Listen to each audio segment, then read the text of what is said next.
What's up, guys? This is Tyler, We Should Play here, and today I'm going to be reviewing that game. Yes, the extremely popular, very much played Grand Theft Auto 5.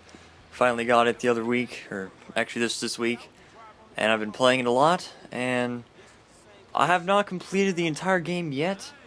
I've gone a bit further than this mission, of course, which is a bank heist. I'll get to the heists later because I have a lot to talk about in this game, but yeah, Grand Theft Auto 5, definitely a big improvement overall over the previous Grand Theft Autos. There's some connection between this and the fourth Grand Theft Auto. We'll get into that later. Actually, I should do that right now. Let's get into it. Oh man, where do we begin with this? Let's start with the single player, the characters. You start off with Michael and Franklin. And Michael, actually start off, before Michael and Franklin, you start off with the beginning mission, which is the heist. You got Brad and Trevor and Michael. You start with those two guys. It shows you exactly, like, before the present day, how he got there. Like the heist, which originally got wrong, when the partner's getting shot, and then Michael having to hoof it out of there. And join witness protection and all that. Then it brings us to the present day. You got Michael and Franklin. Now, these two characters, Michael, he's kind of just like a parent, or has a wife and two kids and whatnot. Kind of in that midlife crisis with marriage. I don't know, just his character is just whatever. I mean, not in the sense of whatever, but it's just that's the model that he was meant for. Just a married man with two kids trying to put the past behind, but still has demons inside, which throughout the campaign it can go at his worst, and then it can bring it all back to make things better. With his family leaving him and whatnot. And I'll try not to spoil too much. I already spoiled that his family leaves him midway through the game, but that's why I'll be able to spoil we're doing today. Meanwhile, Franklin, he's a street rat, gangbanger type person. Originally rolls with this guy Lamar, who these two combined, Franklin and Lamar, they definitely make for some funny moments, whether it be talking or whether it be just like conversations or like the actions that they perform in game or whatnot. They're both pretty funny.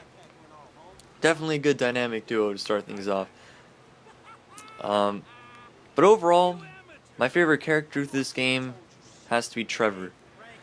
Now, a lot of you thinking, but Trevor's a psychopath. Trevor's crazy. He's a cannibal. He's this. He's that. But personally, I think Trevor, the character, has so much emotion, and a lot of his conversations are they're either really funny or just really meaningful.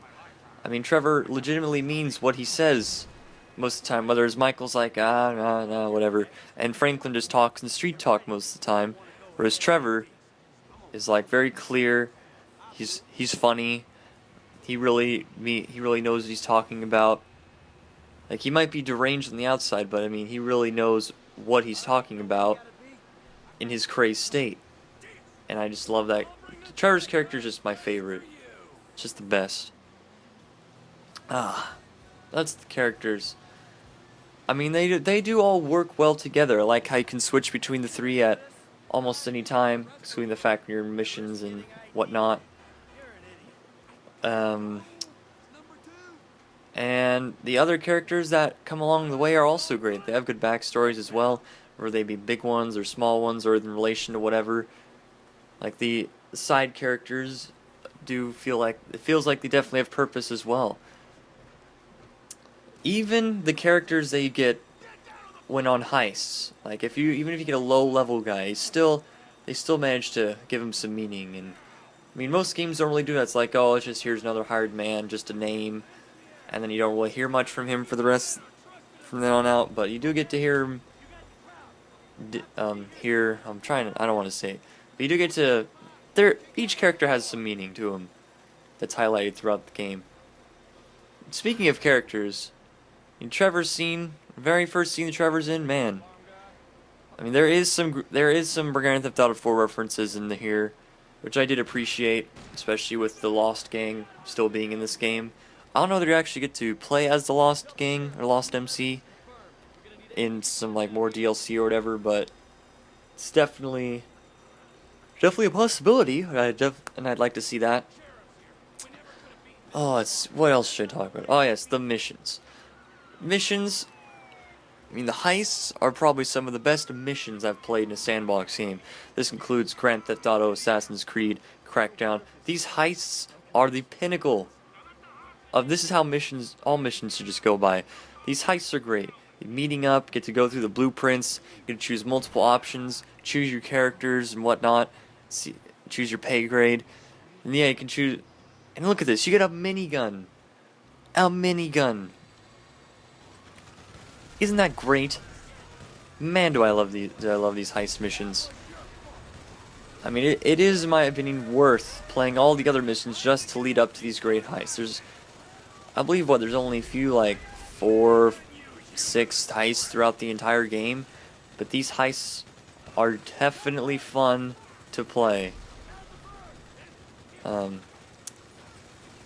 Also, helicopters are really easy to take out. That's just a side note. Much easier to take out helicopters in this game than GTA 4. It's because the targeting system, the auto lock-on, has been greatly improved. I definitely love this new, like mostly free roam, but ever so now then lock-on system. That, I mean, of course, there's a lot easier to just simply free fire, but it can still lock on to characters like no problem. The weapons are great. The shotgun is fantastic. I mean, have you seen the range on the shotgun? Have you used a shotgun? I mean, if you shoot someone way far back, it'll still kill in one shot. It's fantastic. I mean, this minigun. How can you say no to a minigun? In fact, you can get this from ammunition. It comes with, of course, you can get, like, for most guns, you get attachments, like extended clips, suppressor, flashlight, grenade launcher. And you can get camos, just the army camo and the Los Santos Police Department camo. Vehicles. I do think the vehicles are also a step up. The only thing is, like, the muscle cars are generally very slow and weak, which I kind of thought was interesting. I mean, sometimes even the jankier low-level cars are better than the muscle cars. Which, I mean, for the most part, is kind of strange, but I guess if they need to make a tiered system, then I guess they choose the motorcycles, the muscle cars. The sports cars in this are great. There's a wide variety of really good cars. The coupes are great, the sport cars are great, and the Infernus, and those the luxury cars are great. And if you go into the Los Santos custom car shop, man, that thing has awesome upgrades. You have to play through the entire campaign in order to unlock all the engine upgrades, all the turbo upgrades, all the upgrades and whatnot. Definitely a thing to behold. And what else? Let's see. Other missions. Besides this, for the most part, missions are standard. I mean, they flow pretty well with the story. Whether it be going somewhere, doing something, or being a rescue mission, or... I mean, I didn't see the same mission twice, like, over. I mean, and that's just in the order that I played. Like, the missions don't seem repetitive to me, whereas sometimes in other, like, games, like, oh, it's another one of those pick up this missions, or whatnot.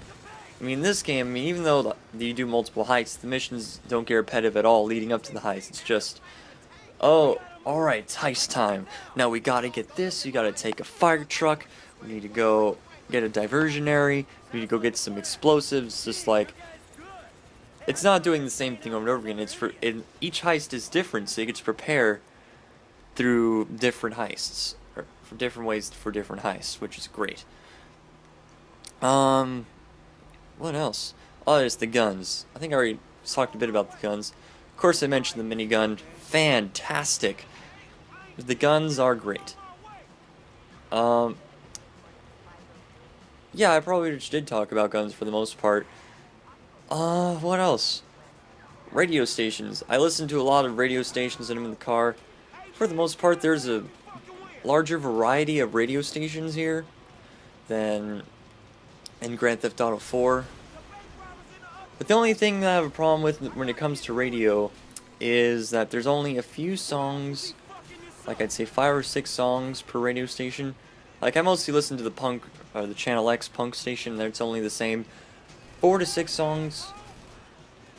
But I mean, they are good songs, so they don't really get old that quickly.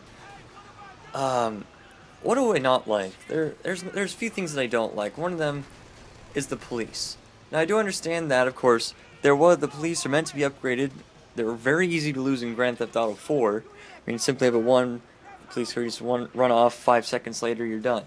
This game, the police conduct searches, and can be a pain in the ass, even on just a rank 2 or 3 star mission.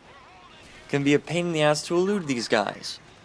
I mean, they'll just come out of nowhere. You see the blue blip on the map when you're just driving down the road, and bam, they're there again. It can be quite a pain trying to deal with these cops. Now, I understand what Rockstar was going for, that the police need to do their job more effectively, conduct their search or not, but it's just to the point where it gets really annoying. I don't know. It's tough, because it feels kind of cheap to ask for there to be weaker or not as smart policemen. But maybe if there was like you see juggernauts like this, if they're like actual juggernauts, which I still haven't played the Union Depository mission, if there even is one. I still haven't played that one, so I don't know if there's actual juggernauts in the police force. But if there was that instead of just cars that would just like lock onto your vehicle and search for it, I mean that would be greatly appreciated. Overall though, the on-foot enemies, for the most part, they're pretty good. They're not just like robots or clones or whatever. They do have shooting power, and they will kill you for the most part. And I like that. They're not like complete idiots or whatnot. One thing I did like, they took a nod from the Assassin's Creed series and allowed you to purchase things around the map. House it like businesses, so like the old dock, taxi cab company, stuff like that. And it reminded me of Assassin's Creed, just because you could do the same thing, but starting from Brotherhood onward, you could just buy things, buy companies, like the Cortesians and the tailor shops and whatnot.